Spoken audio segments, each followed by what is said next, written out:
It's a blessed Monday today, and it's time for Faith Capsules powered by the Shaper's Act.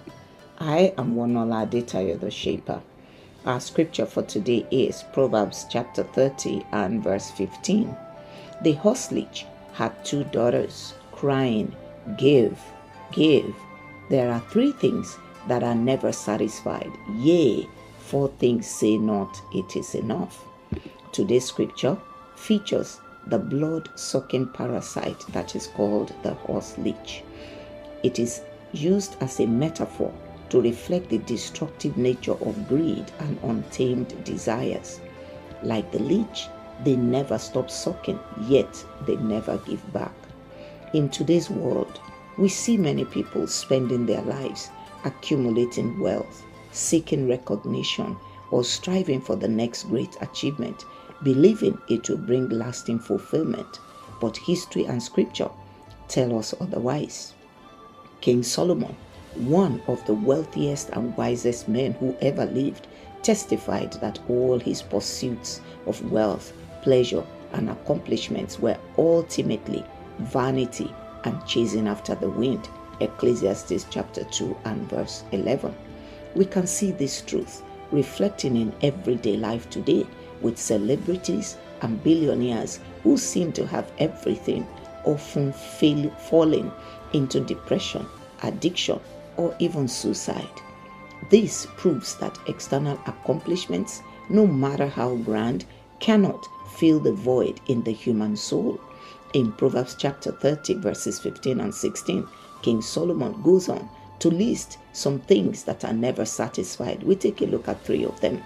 Number one, the grave, described as Sheol. Death is never satisfied. It keeps claiming lives. Number two, the barren womb, highlighting the emotional toll of unmet desires. Three, the land never satisfied with water. You see, the earth drinks in the rain, yet it always needs more. Just as the grave, the barren womb, and the thirsty land are never fully satisfied, so too are the unchecked appetites of people who seek fulfillment outside of God. What therefore should we guard against in view of this warning? Number one, guard against unchecked greed.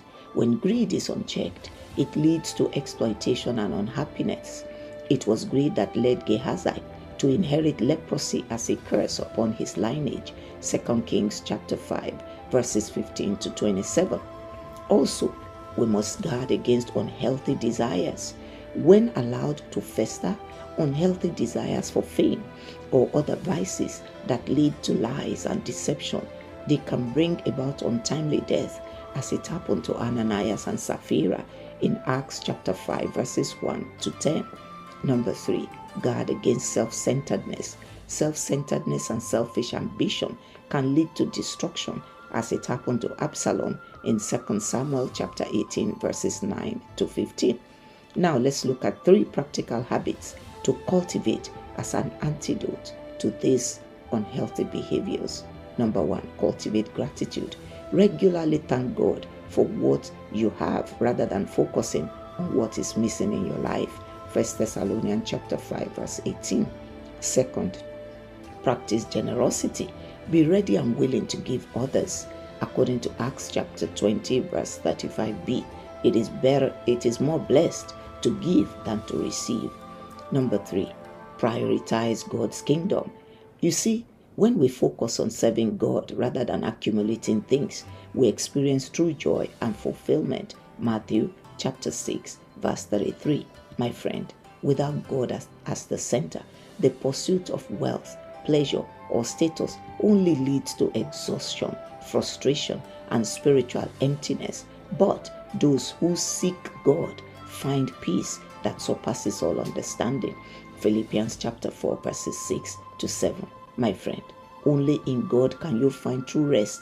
Choose today to find your satisfaction in Him and trust in His provisions for your life. Till I come your way again next week, this is Wonuola Adetayo, the Shaper. Shalom.